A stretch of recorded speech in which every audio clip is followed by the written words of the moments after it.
Hello and welcome to a special edition of Africa 54 on the Kenyan presidential election.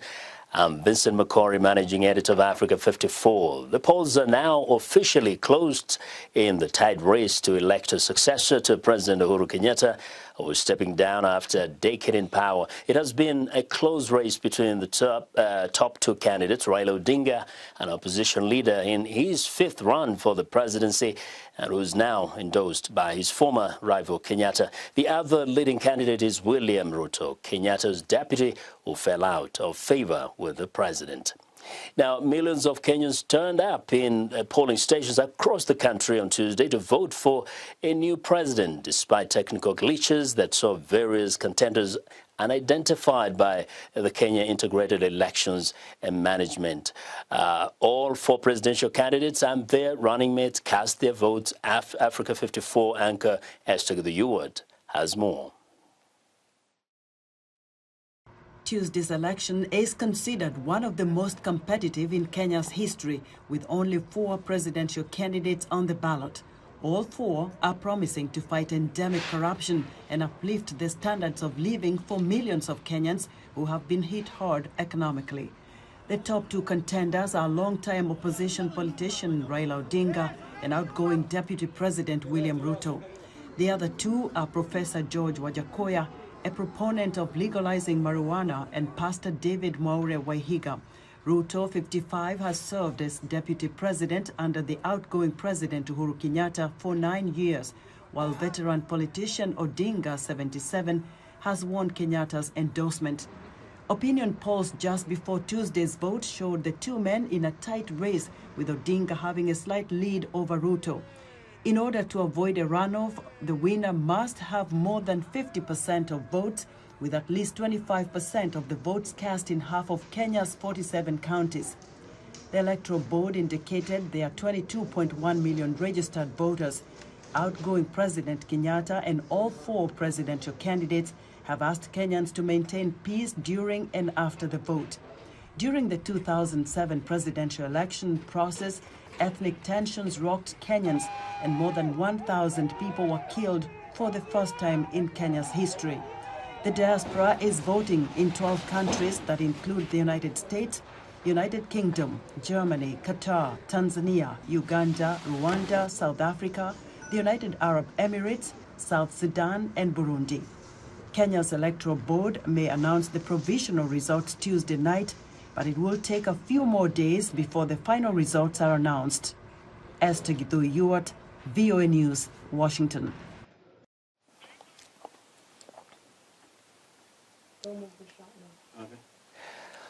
Well, now, to give you a sense of what transpired throughout one of Kenya's most important days, earlier I visited some of the polling stations. Hello, it is the day finally here in Kenya, 9th of August, and it's election day. I'm here at Westlands Primary School in the outskirts of the city of Nairobi, where thousands upon thousands of people have been lining up since dawn to cast their ballots to decide who becomes the president, who becomes their governor, member of parliament, senator, or even member of the county assembly for the next 5 years. There was something significant on this election day is that there have been delays in so many polling stations. There was a delay of perhaps an hour or more, and officials here tell me it was because their ballot papers did not arrive in time. As some of them I've spoken to say they have been waiting here for hours. Onset at the beginning, it was a bit, I would say, chaotic in the sense one didn't know which stream to go to. And when we go there, I think there was some technical glitches because it took us almost 2 hours to get to the booth. But once we were inside, it was pretty fast. As soon as the process began, once the ballot papers came in, they say the process is very smooth. They're actually happy with how the Electoral Commission has conducted this election process. Once they find their names on the register right at the entrance to the polling area, they go in with the identification, and the rest of the process is very smooth until they cast their ballot and get ink put on the fingers to indicate that they have voted. We will bring you more of the news and updates on this election day, and indeed thereafter what happens when the process is all done. This is Vincent Makori, VOA News, Nairobi, Kenya.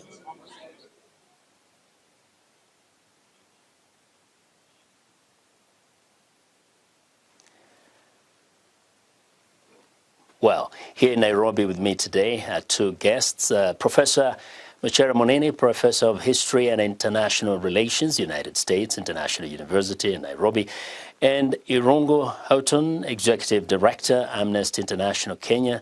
Thanks to both of you for joining me. Now, what a day it has been. The polls have officially closed, but of course we know that they're not really over. Let me begin with Professor Munene. From your observation of this entire day, what really stood up? What stood out was that people are reluctant to go and vote. So there appears to be general apathy in the country, and the turnout is not as high as expected. So that was something that was very clear. In the afternoon, you could go to some places and see that it's virtually empty. The clerks are waiting there for people to go and vote. But something strange has happened, from what I'm hearing. In some places, people decided to go to vote late, not in the morning.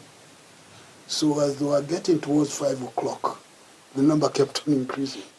And so there are people who are likely to be locked out because they went late. So what may need to be found out, why is it that they waited until the last minute? Where was voting in Kahasukaria, one polling station was virtually empty. Another one, people were crowding towards in the afternoon, late afternoon. So there was that kind of funny situation. In some area, that people are showing up late in one place, and in another, they just open. And they understand it's almost a similar phenomenon across the board. So, Irungu, I mean, today was a public holiday, so people were given time to go and vote. What could have sort of suppressed the voting, or are we maybe kind of being selective? Could it be that actually in some voting polls, stations, there are not as many people who visit, or what could be the explanation? So I guess, Kenya, we often say that we're in the state of the permanent election. For the last year, Kenyans have been talking about elections, we've been watching elections, we've been breathing elections, and even on social media, it's been something that has occupied a lot of people. But I think the reality is that, we saw about 22.1 million people registered to vote, and that's just slightly less than 50% of the population. So a fairly large turnout by European and North American standards in terms of registration. But what was really underwhelming today was just the small numbers of people that came out. And we were seeing in some places 40%, 50% of the voters. And that's quite shocking. I mean, in 2017, we had about 75% turnout. And one would have thought, given the amount of energy that has gone into the campaigning, that we would have seen a similar number, or even as it was, I think the opinion polls stated, it was going to be somewhere in the range of 80 to 85%. And I think there could be a number of things. They could be, a lot of young people are apathetic. They didn't see really a change coming from going into the ballot box. It's also planting season. So I've heard in various places, particularly rural agricultural areas, that people went to the farms first and then came to the booths. But that doesn't explain the short, the relatively low numbers in urban cities. So I think we are going to look at these elections quite carefully in the next few days just to see what really happened. Yes, and Professor Manene, we already kind of had heard that younger people especially were fairly apathetic to these elections, and but at the same time, we saw big numbers in campaign rallies, and people thought, wow, that is an indicator that people are going to show up in a big way. But in your assessment, is there a correlation between the campaigns, the numbers we see, and the reality on election day? There is no connection. Yeah. It's just optics. And rallies are entertainment. And so you have sometimes the same people appearing in a Ruto rally are the ones who are going to appear in a Raila rally. All they do is change T-shirts. Yeah. So it's the same people. So, but since they're also paid, it's called mobilization. So they get... if you are a mobilizer, you ensure that the stadium is full of people. How you will ensure that is another matter. It's 100 shilling, 500 per. And so you can fill the stadium. It's $5. There's more than that. So the people camp for it. Yeah. And once they get their money, then they go to the next rally and wear the appropriate T-shirt. So there is very little correlation between the image created in the rallies and the reality on the ground, which is another matter altogether. So people, to joyride on Irongo's answer, people are disillusioned. The part of the reason why there is apathy, they are disillusioned.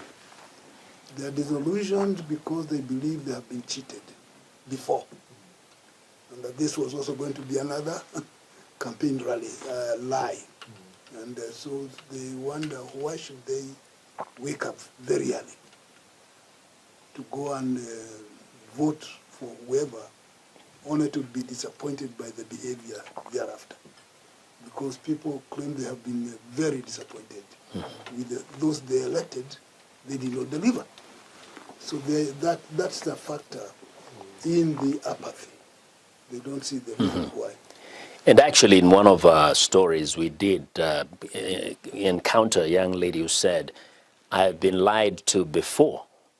I don't want to be lied to this time around. I would rather focus on doing my businesses. But then there are those, Irongo, who woke up very early in the morning, 4, 5, I know you did, and went to the polling stations. But then when I went around, some told me they'd been waiting for 3 hours, 4 hours since they went there until the polls opened. Some of them ended up opening like 3, 4 hours later. Is that perhaps an explanation? Perhaps maybe some people just got disappointed and decided to go back home, or they heard that things are not going so well, and it's like, why even show up? Yeah, I mean, there were a number of administrative hurdles. I mean, the scale of the elections, I always ask people, just imagine, what 16,000 candidates are. Ballot papers are almost like, I don't know, if Moses was carrying the 10 Commandments, they would be probably longer than his hand, But you've got also 44,000 polling stations. And unlike many places in the world, it is a digitally managed election. So there are a number of variables that are quite complicated. 16 million ballot papers, right, is what you have to manage. And I think we've seen a number of bureaucratic and administrative hitches, not only the digital kits, we call them the KIMS kits. Something like about 200 of them failed. But again, across 44,000, that's not a large number. But you did see a number of polling stations open late. And I think, there is levels of patience. But as we often tell people is that, democracy is not 5 minutes at a polling station. It is really 5 years of hard work. And I think the biggest reason perhaps is that we didn't invest enough in voter education. We haven't created a citizenry that understands how important their vote is at all these 6 confidence levels that we vote as Kenyans. I think instead of it, people have been left to keep losing hope, maybe from the ones that we talk to. But you see, there was a place in Kenya, a region in Kenya, which where everybody focused their eyes on, and that is the Mount Kenya region in central Kenya. It's been seen as the epicenter of Kenya's politics since the pre-colonial days. The region has produced 3 out of the Kenyan 4 presidents. Now, for the first time in those about 3 decades since independence, the region has not fronted has no front runner rather in this election, and but it could still play a very, very significant role in determining the outcome from what we've heard. Juma Majanga went out and filed this report for us. Mount Kenya region played a key role in the struggle for the country's independence from Britain. Kenya's founding president Jomo Kenyatta, who hailed from the region, rallied the people to play an active role in politics through his creed of, quote, "Get ye the political power first, and the rest will follow." And since he preached a lot in the mountain region, it seems to have sunk in, that the way you protect your things is through what? Politics. And the way you dislodge the Mzungu who is taking away your things is through what? You don't go pleading, you demand. And the only way you can demand is political what? Demand. So hence the involvement. When Kenya got her independence and Kenyatta ascended to power, the region remained highly active in politics in post-colonial Kenya. Between 1969 and 1992, however, Kenyatta's government banned all political parties and adopted a one-party rule system. When Daniel Arap Moi became president following the death of Kenyatta in 1978, Central Province was largely locked out of top leadership positions. The return of multi-party democracy in early 90s opened avenues for the Mount Kenya region to regroup. As President Uhuru Kenyatta, the son of founding President Jomo Kenyatta, leaves office after completing his 2 terms, the vote-rich region has become a battleground for the 2 main presidential contenders, Raila Odinga and William Ruto. In the Raila camp and the Ruto camp, as they appear right now, are about even. Whoever gets most of the votes in the mountain, assuming they are even in other places, then we'll get the edge. 3 of the 4 presidential candidates have picked their running mates from the region. Deputy President William Ruto fell out with his boss President Kenyatta, who has thrown his weight behind his former arch-rival Raila Odinga. Now we're also seeing from all surveys, including ours, the Mount Kenya vote is split. And it's also balanced by the fact that the 2 main contenders, former Prime Minister Raila Odinga and the current Deputy President William Ruto, both have Kikuyus as their deputy presidential running mates. It is the first time in 30 years that the Mount Kenya region does not have a frontrunner in a presidential poll in Kenya. But analysts say the vote-rich region will play a key role in determining who will emerge victorious in the hotly contested August presidential election. Juma Majanga for VOA News, Nairobi.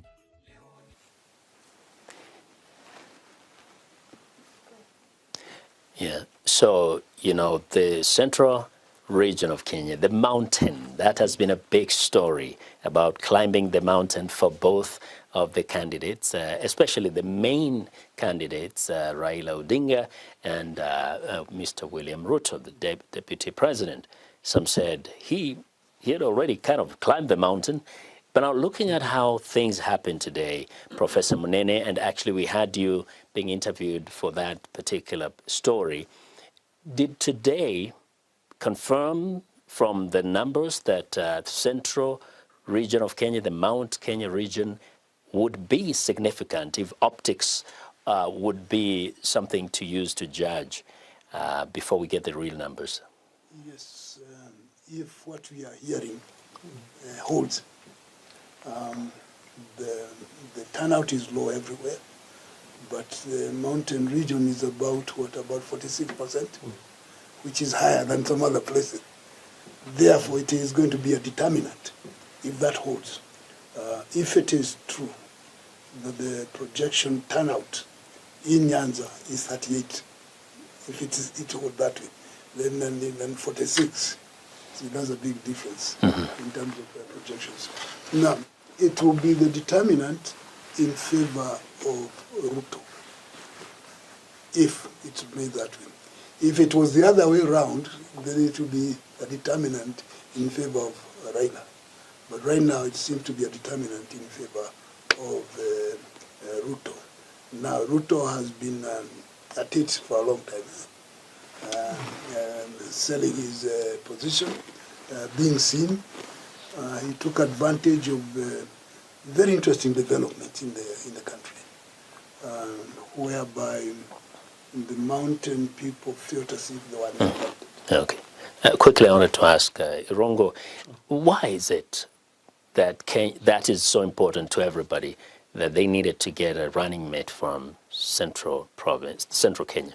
I mean, in some ways, it's the swing region, right? Yeah. So you've got the traditional strongholds of Kisumu and Nyanza, which is very much Raila Odinga's stronghold, and you've got Uasin Gishu and to some extent the Rift Valley, which is also William Ruto's stronghold. So this was the one that both of them needed to tip the scales.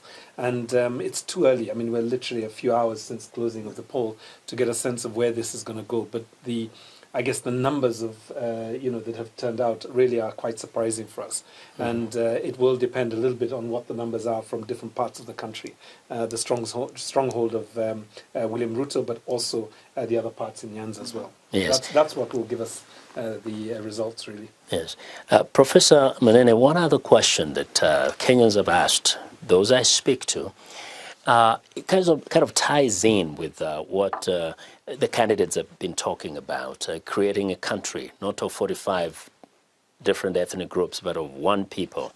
But still, people say, how is it that for all those years since independence, Kenya has only produced presidents from two ethnic groups, the Kikuyu and the Kalenjin? And of course, this is the only time that there's a chance that maybe someone other than a Kikuyu would not be. But still, the deputy will be somebody from the central part of Kenya. It's a good question, but you cannot blame Kenyans for voting that way. See, then some stories have been, narratives have been promoted that what the leaders think is what the voters will do. Now, if I'm, as a historian, go back a little bit, just you see, in 1961, there was an election. It was called the Kenyatta election. He was in jail. And you had the Kanu and Kadu competing. The Kadu was supposed to be everybody else except the Kikuyu and the Luo. And going by that logic, the Kanu should have lost. It did not. The same thing in 1962. That logic did not. So there is a difference between what the leaders say and what the people think. Because the people who voted Kanu, despite the narrative. The same thing you check in 2007, the contentious election. It was what? 41 against 1? Yet Kibaki won, narrowly. So you ask yourself, wow, the difference is the leaders promote their own narrative and the people have different. The people decide who the best candidate is. If they have agreed that in 2012, I mean 2002 it was Kibaki. And in 2012, they agreed it is Uhuru because of some very interesting dynamics. Yeah. And indeed, the votes came from all over Kenya, so there's no denying that the Kenyans decided. But, you know, we want to also touch on some votes that are very critical, the diasporan votes, because, you know, many in the diaspora have always wanted to vote also, and it has been very, very long time coming. Now, we want to take you back to Washington, D.C., where Lino Mudu is standing by to tell us a bit more about the diaspora voting. Indeed, Vincent, Kenyans in the diaspora are exercising the right to vote for the first time. Standing by live in Washington, D.C. at the Kenyan Embassy is VOA's BMJ Murithi. Murithi, thank you so much for joining us. Tell us about today's voting at the embassy. It is a historical day. Indeed, it's very much historical, as you said, because it's taken 12 years since the promulgation of the 2010 Constitution, and the mood right here is indicative of the fact that it's a big day for the United States and other countries that have been added in the recent past. I just want to make a correction that there has been some diaspora voting before, but that was for the countries that are within the neighborhood of Kenya. But now we have here in Washington, where I am, we have about 700 or so, 744 people are casting their ballot here, and then there are other stations like New York and Los Angeles in here in the United States, and then of course around the world there are other countries, about 12 of them in total, exercising that right. Just to mention that the voting here is only for the president and not other posts, and maybe the rest will follow in a subsequent elections, if they will ever be able to vote for another person other than the president. And so I was just trying to explain that it's been a long day here. It's very hot outside the Washington, D.C. embassy, but the voting started at 6 and goes on until 5 o'clock. That's when the doors will close, and they are streaming in. Of course, not a very big number, but certainly something that they are all proud of, the few that I have talked to right here. And that's great, BMJ. Thank you for joining us. Thank you for this report. VOA's BMJ Murithi reporting live from the Kenyan Embassy here in Washington. Now let's go back to Nairobi with Vincent.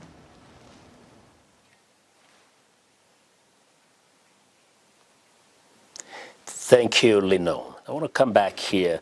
Irungo, we've just had a report on the diasporians also, voting for the president. They can't vote for the other candidates. How significant is their vote by those who live outside of this country? So I think we look at it two ways. One, of course, is that Kenyan diaspora are really critical for the economy. This year we've seen about $340 million come into the economy from remittances from many of the 2 million people that are outside of our borders.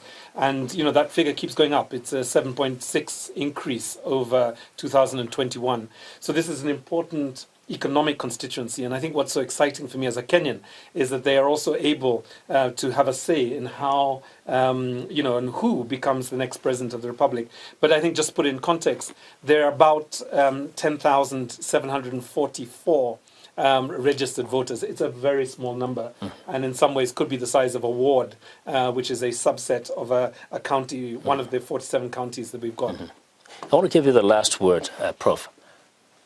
In terms of what we can expect after the elections are over, what are you reading? What are you sensing? Well, it looks as if somebody might miss the 50% plus one, and 24 out of 47 counties.